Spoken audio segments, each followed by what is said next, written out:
আসসালামু আলাইকুম বন্ধুগণ, আপনারা সবাই কেমন আছেন? আশা করি অনেক ভালো আছেন। আল্লাহর অশেষ রহমতে আমিও ভালো আছি। তাই আপনাদের মাঝে আজ আবার একটি রেসিপি নিয়ে চলে আসলাম। তা হলো কোরিয়ান স্পাইসি নুডলস মাখা। এই মাখা করার জন্য মূলত আমাদের যা যা প্রয়োজন তা হলো, প্রথমে লাগবে পেঁয়াজ কুচি, রসুন কুচি, আদা কুচি, ধনিয়া পাতা, কাঁচামরিচ কুচি, ড্রাই ফ্রুটস ও নুডলসের মশলা। এর মধ্যে আমি একটু বারবিকিউ সসও দিয়ে দিলাম স্পাইসি করার জন্য। তারপর একটি প্যানে গরম পানির মধ্যে আমি নুডলসগুলো ছেড়ে দিলাম। এটা একটু সিদ্ধ করে নিব, খুব বেশি না, খুব হালকাও না, মিডিয়াম সিদ্ধ করে নিব। তারপরে আমি ঢাকনা দিয়ে দিব, সিদ্ধ হতে যতক্ষণ সময় লাগে।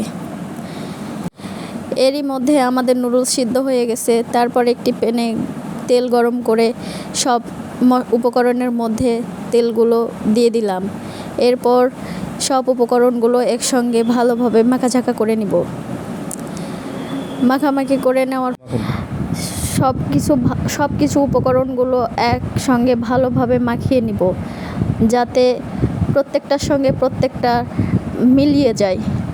এরপর আমরা নুডলসগুলো এর মধ্যে দিয়ে দিব।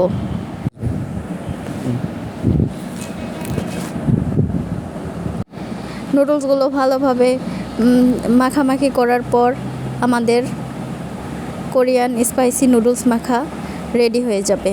আপনারা যত পারবেন ভালোভাবে মাখিয়ে নেবেন, যেন কোনোটার সঙ্গে কোনোটা দানা বেঁধে না থাকে।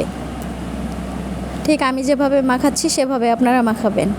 আপনারা খুব সহজে বিকালের নাস্তা বা স্ন্যাক্স হিসাবে এই আইটেমটি যদি বানিয়ে খাওয়ান, ফ্যামিলিতে সকলেই খুশি হবে। বাস এইভাবে চটজলদি তৈরি হয়ে গেল কোরিয়ান স্পাইসি নুডলস মাখা। এরপর আমি পরিবেশন করতেছি। সর্বপ্রথম আমি আমার হাজব্যান্ডকে দিলাম, সঙ্গে একটু টমেটো সস।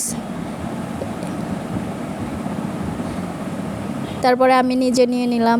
বাস এভাবে তৈরি হয়ে গেল আমাদের কোরিয়ান স্পাইসি নুডলস মাখা। আজ এই পর্যন্ত, আবার আগামীতে আপনাদের সঙ্গে দেখা হবে। সে পর্যন্ত